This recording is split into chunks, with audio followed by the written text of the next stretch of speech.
jump right into it. So yeah, hi everybody. My name is Jacob Wathen. I am also a real estate agent with Uptown Properties, like Trent. And thank you guys very much for joining our WIN event. We really enjoy putting these on, even though they're virtual. But yeah, I'm excited to learn more about cost segregation from Brian, even though he doesn't believe me. It's whatever. But first, let's talk a little bit about the July market update. Some crazy things have been happening in the market. So you can kind of see this here, this red line, that's us, and it's for total active listings. Yeah, as you can see, we have a pretty significant lack of inventory, considering we would usually have over 8,000 listings, active listings in July of 2019, 2018. And right now we only have 5,431. So that being said, we did have a surge of new listings in July. For new listings, we had an increase of 6.8% from July of 2019 and a difference of 15.8% from June of 2020. So that's good. It kind of sounds like a lot of listing agents have been doing their jobs and advising their clients that now is really a great time to sell. So that's been happening a lot more, which is awesome. 15.8% increase from June to July. It's great.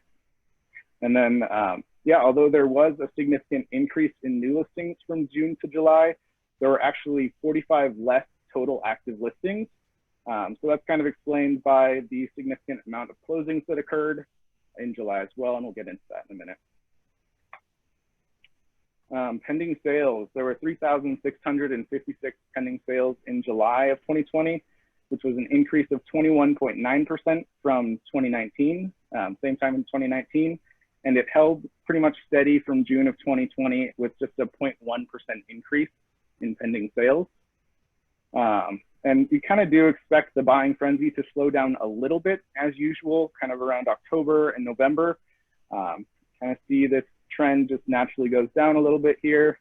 But we did hit our peak a couple months later than we usually would. So again, you can see it builds up. April, May, we usually get a good peak here. And we're still in the thick of it right now in August even. So yeah. All right, and then closed sales. You can see this red line right here. That basically says that we had the most closed sales in July of 2020 than we have seen in about 5 years. You can look, literally, this is the last 5 years, and there are just a lot of closings in July. So this was a 15.2% increase from July of 2019 and a 25.2% increase from June of 2020. So again, a lot of traction, a lot more buyers in the market, and a lot more closings happened. All right, and then the average and median sale price. So comparing 2020 to 2019 through July, the average sale price increased 3.7% from 458,300 to 475,400. And of course, this is in the Portland metro area. And then in the same comparison, the median sale price increased 4.5% from 408,000 to 426,500. So as expected, home values have continued to appreciate.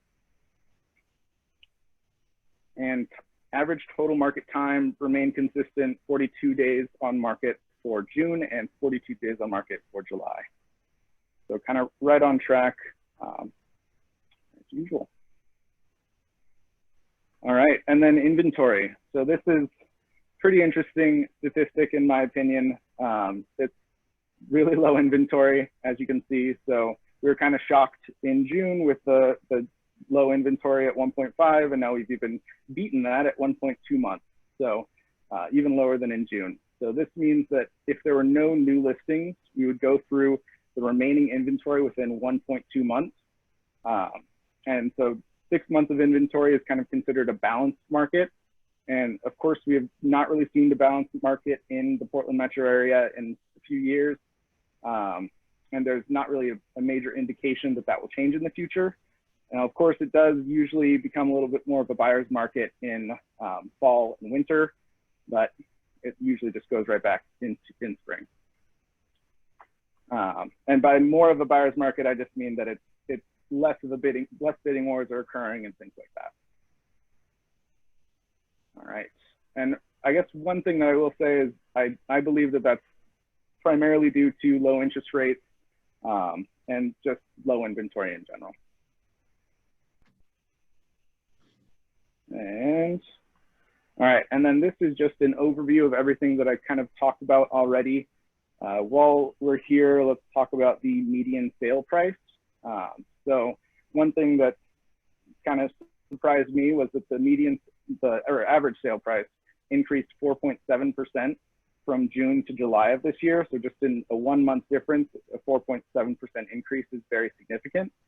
And this is likely due, again, to the various bidding wars that have occurred as a result of the low inventory. Okay, and then when it comes to the investment side, small multifamily statistics in Portland metro area, we've got, there were 39 sold small multifamily properties in July, which was a 62.5% increase from June. You can see 39 and 24 there. And then the average sold price was $546,699, which is closer to, typical. I think Taylor talked about it last month, but in June there was a pretty large sale at $959,500, which is a VA loan that happened last month, so it kind of skewed the numbers, and they're closer to $670,000 for the average sale price. Yeah, and sellers are receiving within about 3% of their original listing price. So you can see the sold price ratio and original list price ratio, 96.93% and 98.49%. So that's great. And I kind of believe that there are more multifamily properties being sold because it seems, from what I'm kind of hearing from some investors I'm working with and other brokers, that there's a little bit less concern with the whole eviction moratorium. So I know that it's still risky to purchase a property, especially in the Portland area, but it's still a good idea if you weigh your pros and cons, and still jumping into the market is usually better at any time than not.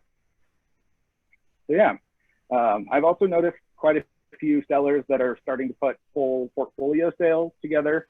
I've seen those on the vertical emails, which are more commercial listings and things like that. But that's something I've noticed as well. A couple in Gresham, and I saw one close in Southeast Portland recently, as well as one in Hillsborough that I just saw a couple days ago. So yeah, anyways, does anyone have any questions about either the small multifamily statistics or the July market update? If you guys do have questions, throw them down in the chat or the Q&A section, and we'll make sure that they get answered. Absolutely. Thanks, Jacob. Good information. And we have, are you talking about 1 to 4 units or 5+ on this last multifamily piece? Yeah, so that's the small multifamily statistics. Those are all 2 to 4 units. Yep. Cool.